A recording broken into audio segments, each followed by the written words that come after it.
Era uma velha casa azul, acolhedora e simples.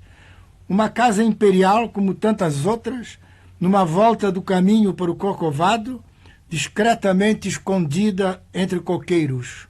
Junto aos chalés vizinhos mais modernos, fazia, já no meu tempo, o grave papel de uma avózinha sentada entre os seus netos. Vinha talvez dos tempos coloniais e conta a tradição que no Império muita gente da corte a frequentou. Não era a única, porém, pois pouco adiante a chácara do Sr. Carvalho, hoje Colégio de Sion, além a da Viscondessa de Ataíde, a dos Barões de Vasconcelos e outras mais, eram também grandes manchas de veludo verde, com um bordado claro de residências antigas, como que pregado a fio de ouro velho no pano escuro do arvoredo. Que víamos de tudo isso, minhas irmãs e eu, naquele velho tempo? Nada, nada demais. Só hoje é que os anos, a morte, a saudade, encheram de beleza e de melancolia os velhos muros da casa já em ruínas e as magnólias frondosas que esperam pacientes a hora do machado, como chegou para as paredes, inexorável, a hora da picareta. Todas as infâncias, no fundo, se parecem, como se assemelham todas as saudades. Tínhamos para nós um mundo imenso, um mundo em que dominava a vontade imperiosa do seu Manuel, o velho jardineiro português, que defendia os canteiros à mão de ferro contra as nossas incursões destruidoras. De manhã cedo, mal nada o sol, na varanda de pedra, que outro dia mostrava desolada suas cavernas escondidas, meu pai reunia a criançada e jogava grandes baldes de água em que patinhávamos com delícia os 8 pezinhos nus e cor-de-rosa, eu e minhas irmãs. Era o método Kneipp, então em voga. Depois, íamos ver mamãe tratar das baunilhas ou o jardineiro ordenhar a vaca. Tenho ainda nas mãos, fechando os olhos, a sensação morna da massa de farelo com feijão no alguidar, preparada para a alimentação de que nos vinha o leite gordo pela manhã cedo. Tínhamos licença por uns minutos de mergulhar com delícia as pequeninas mãos na massa plástica e macia.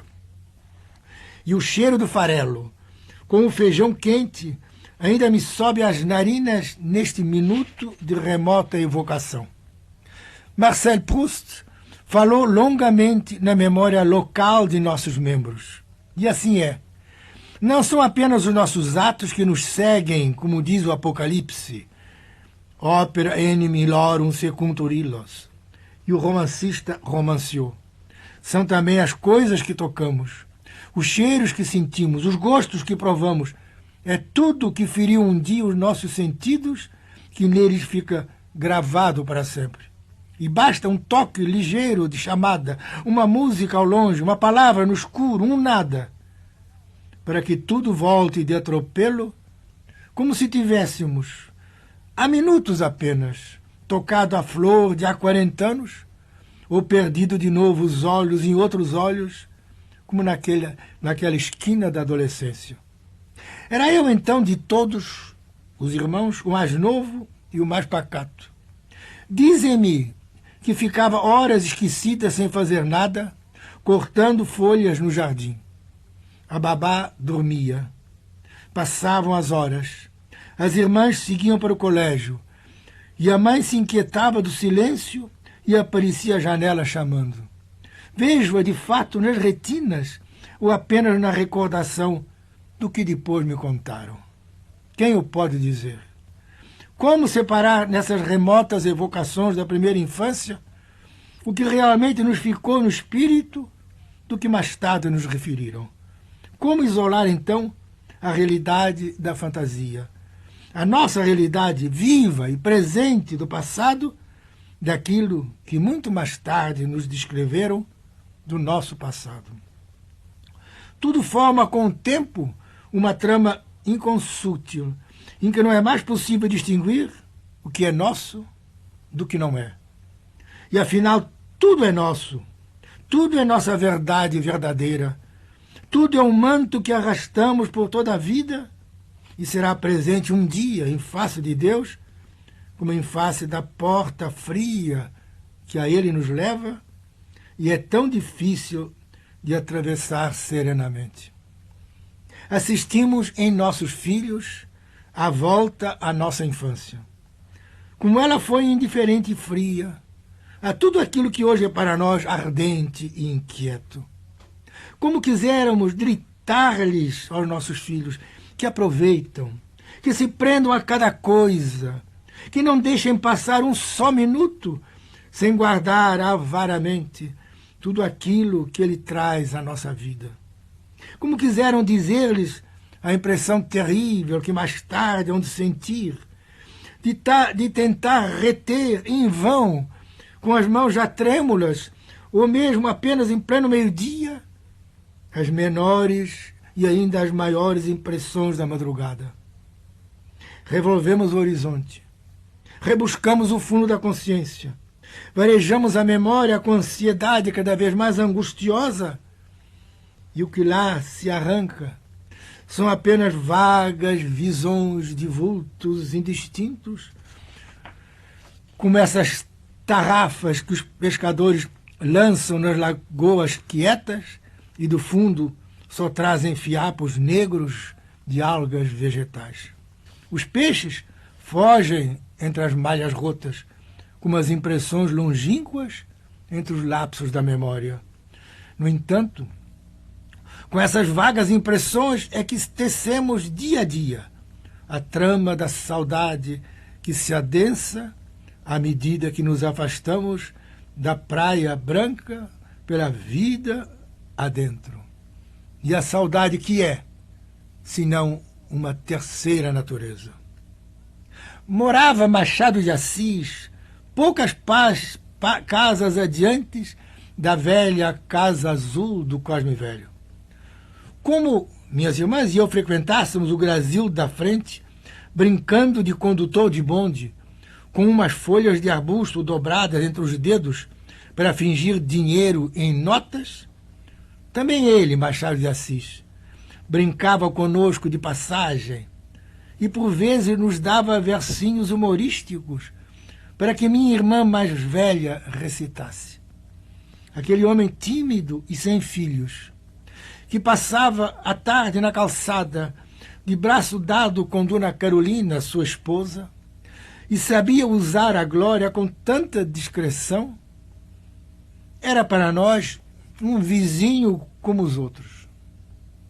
Alguns anos mais tarde, depois da morte de Dona Carolina, e depois de termos deixado o velho casarão azul pela chácara vizinha em que morava meu padrinho, via eu muitas tardes descer a calçada, de olhos baixos, chapéu escuro, a bengala traçando no lajedo linhas imaginárias, o taciturno pai de Capitu, que eu já então queria para sogro. Já não brincava conosco, já não olhava para nós, já não nos dava quadrinhas a recitar. Também já não éramos crianças. Tínhamos perdido a familiaridade com ele por termos ouvido dizer que aquele homem triste e solitário era um grande homem. E no ano mesmo em que Coelho Neto, no Ginásio Nacional, me explicava em seu curso de literatura quem era Machado de Assis, e começávamos a olhar com respeito supersticioso o nosso velho vizinho do chalé, o alegre acariciador dos nossos cabelos à escovinha no jardim da Casa Azul, cessava para sempre o seu passeio, em 1908. Mas o Rio Carioca, do outro lado da rua, esse não cessava de cantar indiferente sua canção de águas claras entre as avencas. A chácara de meu padrinho era tão cheia de velhas árvores como a nossa. Foi à sombra dos seus saputizeiros que Afonso Arinos povoou a nossa infância de um sonho sertanejo, cheio de bravura e de poesia. Foi à sombra de suas mangueiras que vi também, pela primeira vez, um velhinho branco e curvo, de fraque claro, que olhava as plantas com imenso carinho e já me ensinavam também a venerar. Havia mesmo um tanque de conchas no princípio dessa área de mangueiras, que está ligado indistintamente em minha memória a um tombo na água em cheio, quando aprendi a andar de bicicleta e a reconhecer Rui Barbosa nesse velhinho de fraque claro. Tanto a lembrança nivela em nosso espírito os grandes homens e as pequeninas quedas. Ainda sob essas mangueiras, deliciei-me a ouvir Gastão da Cunha contar anedotas e vi passar muitas vezes em seu McFarland. Era um sobretudo que se usava naquele tempo, como os cocheiros dos cabs ingleses, a figura esquálida de César Alvim, que tinha sido prefeito do Rio de Janeiro. Era outro do bairro, como Manuel Vitorino, cuja figura esbelta, que foi vice-presidente da República, cuja figura esbelta, cuja palavra elegante e fácil, também revejo e ouço entre as mangueiras. As chácaras, tanto a da Casa Azul, que deixei aos 5 anos, como a vizinha em que ia passar grande parte da adolescência, estendiam-se morro acima. O morro. Que coisa um tempo capitosa e misteriosa. Capitosa porque nele havia deliciosas cabeludas, ou mamoeiros que flagelávamos para depois atar as feridas dos troncos e vermos o resultado daquela tosca cirurgia da infância.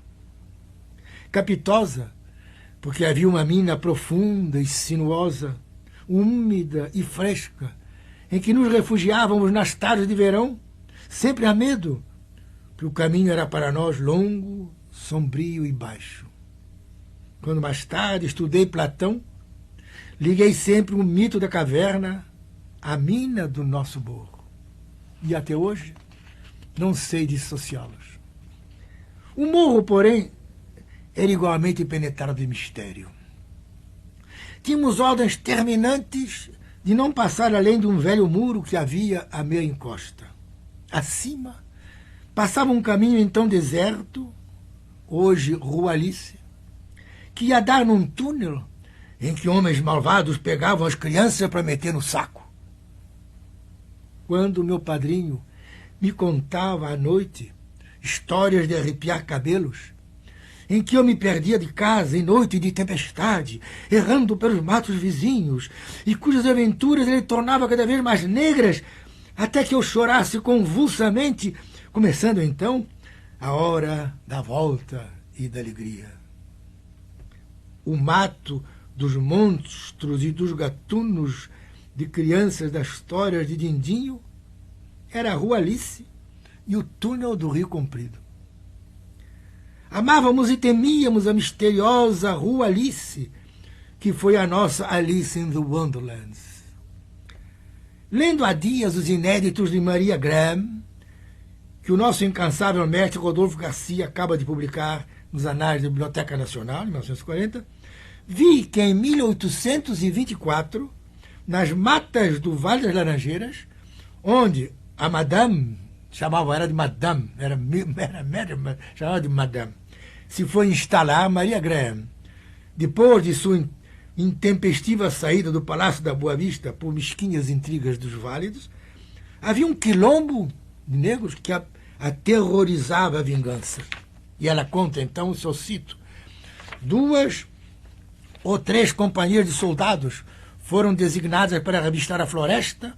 O próprio imperador conduziu pelos caminhos mais difíceis. Citado de Maria Graham. Era tal o terror provocado pelos quilombolas que a freita Ana e o mulato José, que serviam a jovem amiga da imperatriz Leopoldina, preferiram perder o emprego a ficar em sua companhia na casa solitária. Tudo isso é que Maria Graham conta. A despedida do José é mesmo uma cena deliciosa de pitoresco, conta Maria Graham. Se os ladrões tiverem de vir e nos matarem, madame, se quiser, pode ficar, porque é branca e ninguém poderá mandar nela o governado. Enquanto a Ana, se for morta, é uma escrava e a perda será dos seus senhores. Mas batia no peito o José: sou um homem livre e se eu for assassinado, quem pagará por mim? Esse trecho é uma delícia. Amarrou a trouxa e não me lembro, diz Maria Graham, de tê-lo nunca visto correr pelo vale abaixo tão depressa como nessa ocasião. A lógica do mulato José era um primor.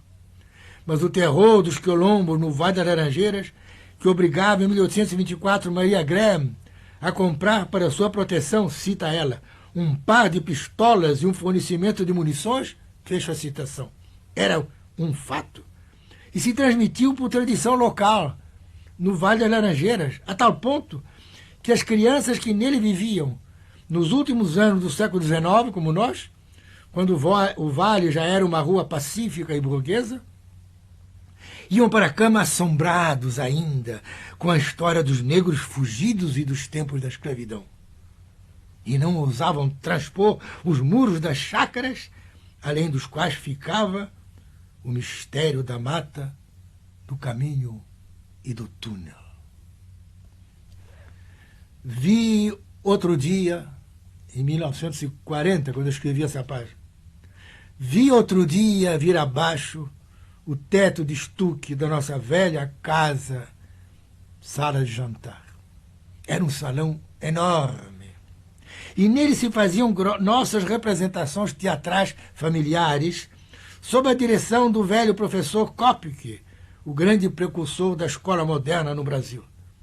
Em seu colégio estudavam então minhas irmãs e meus primos, os dois Amoroso Costa. Alguns anos mais tarde, ele ia ser também o mestre venerando da minha primeira adolescência. Guardo ainda os programas que nossos pais faziam solenemente imprimir. Músicas de Diabelli alternavam com poesias de Gonçalves Dias. Lembro-me ainda com imensa vergonha da minha estreia no palco.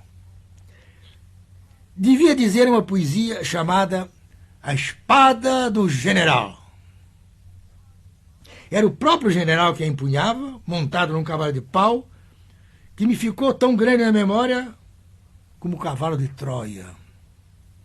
Tudo preparado. Ao abrir o pano, o general estreante correu os olhos pela sala cheia, hesita, treme, e em vez de brandir a espada e dizer com energia os versos decorados em sucessivas noites de vigília à luz do gás, opera uma fuga escandalosa aos berros, numa profética negação de toda e qualquer tendência militar. Em 1900, ao apagar do século, deixávamos a Casa Azul. Um mestre de obras advertiu a meu pai que o velho casarão não oferecia segurança suficiente. Ele, que ia resistir ainda 40 anos à umidade, aos ventos, às trovoadas do Vale das Laranjeiras, e só se diria à ponta das picaretas, em 1940, era julgado em 1900 pouco seguro a habitação. Nesse mesmo ano, 1900, um poeta fluminense que dobrava então o Cabo dos 40, que o poeta era Bernardino Lopes, revendo como Luiz Guimarães, o lar paterno, publicava na revista contemporânea uns versos medíocres, que hoje, entretanto, não leio sem emoção. Volto de novo ao familiar abrigo, onde a vida bucólica repousa. Deslumbrado a rever coisas por coisas, vão os risos e as lágrimas comigo. É de lágrimas também a última e íntima lembrança que guardo dos tempos infantis da Casa Azul. Foi em agosto de 1899. Esperava-se em casa a chegada de um irmãozinho novo. E eu, advertido, já prelibava o gozo de um companheiro de quintal e de morro para desforrar nas suas pernas mais jovens as varadas que tantas vezes no terreiro minhas irmãs mais velhas haviam vibrado nas minhas pernas quando brincávamos de guerra a golpes de bambu. O bambuá ainda lá está, ciciando ao vento. Vejo ainda meu pai chegar ao alto da varanda e dizer de longe: menina! E eu, varado de dor, esconder em prantos a cara desapontada no regaço da minha ama. As crianças não são felizes, ou não sabem que o são. E assim acabou em choro a alegria da Casa Azul. Hoje, 1940, 40 anos decorridos, é o tempo que paradoxalmente vem trazer uma nova alegria, o tempo. Para as crianças, o tempo não existe. Numa dessas excursões de despedida à minha casa, à minha velha Casa Azul, levei comigo um filho que tem hoje, em 1940, a idade que eu tinha no ano em que de lá nos mudávamos. Hoje ele é professor de inglês no Rio de Janeiro. Barbado. Mostrei naturalmente os lugares da chácara em que brincávamos. E a certo momento, vendo ele ciscando um punhado de pintos, uma galinha ciscando um punhado de pintos que a caseira de hoje criava, chamou o irmãozinho mais moço e, agitando no ar as mãozinhas: vem ver, Luiz, os pintinhos com que papai brincava. E, tentando alguém explicar o caso, respondeu espantado: mas por que é que papai não gostava de brincar com os pintinhos? Para as crianças o tempo não existe. Os pintinhos de 40 eram os meus de 1895. Pirandello aproveitou o tema do tempo para um dos leitmotivos de sua obra e conta a história daquela inglesinha que, passando pela Sicília e vendo um delicioso cabrito a saltar pela relva, pediu ao cônsul inglês que lhe mandasse para a sua casa de campo na Inglaterra, enquanto ela seguia com o pai para a Índia. Alguns anos depois, de volta à terra, procurara a jovem saber se o cônsul mandara, como prometera, o delicioso cabrito malhado. Encontrando em seu lugar um medonho bode barbado, queixa-se ao pai indignado, não do tempo, mas do cônsul, que fora profundamente descortês para com ela, e em lugar do cabritinho gentil, lhe enviara um bode pavoroso. Para as crianças o tempo não existe. E por causa, os pintos e os cabritos serão sempre cabritos e pintos. Para nós, porém, que haverá mais certo do que o tempo? 40 anos é o tempo. Encontrei-o há dias no Vale das Laranjeiras, nessa curva suave do Cosme Velho, em caminho da Bica da Rainha, imortalizada pela irrequieta esposa do príncipe regente, a rainha Carlota Cristina, imortalizada pela irrequieta esposa, e mais acima pelo rústico retiro de Hogendorp, o general napoleônico, que aí tramou, no esplendor da Floresta Virgem, como conta Maria Graham, a fuga de Napoleão de Santa Helena. Fui encontrar o tempo assistindo, como eu, à demolição da Casa Azul. Tomou-me pela mão como a poeta. Veio passear comigo entre as árvores de nossa velha chácara. Passamos juntos as mãos pelas conchas dos velhos tanques, onde a água em que fazíamos outrora vogar em folhas côncavos de arbustos como pirogas de índios, cedera o posto líquido à terra das enxurradas, hoje recoberta de vegetação. Juntos, percorremos um a um os quartos da velha casa condenada. Subimos juntos a escadaria nobre, com seus largos degraus em lousas e ladrilhos, que levavam um nicho contra o morro, que fora uma fonte, e lembrava muito de longe uma vila italiana do Renascimento. Subimos mais ainda, até o Muro do Mistério, que não ousamos transpor nem hoje, porque o tempo também é supersticioso. E lá de cima, debruçados num gradil, olhamos melancólicos para o que restava ali da Casa Azul, entre as bananeiras floridas de vermelho e um ipê de ouro. E o tempo, chegando os leves lábios ao meu ouvido, segredou em surdina. Olha o que resta do que foi teu mundo. Olha o que fica do que te viu nascer. Nada. Os homens que amanhã aqui vierem para morar no arranha-céu que se prepara, terão também a sua infância descuidada. Terão também as lágrimas e os risos que aqui choraste e riste entre estas árvores. O que é seu cemitério será o berço deles. O que é tua melancolia de hoje, de que eles sorriem, talvez com escárnio ou troça, será também um dia a sua melancolia.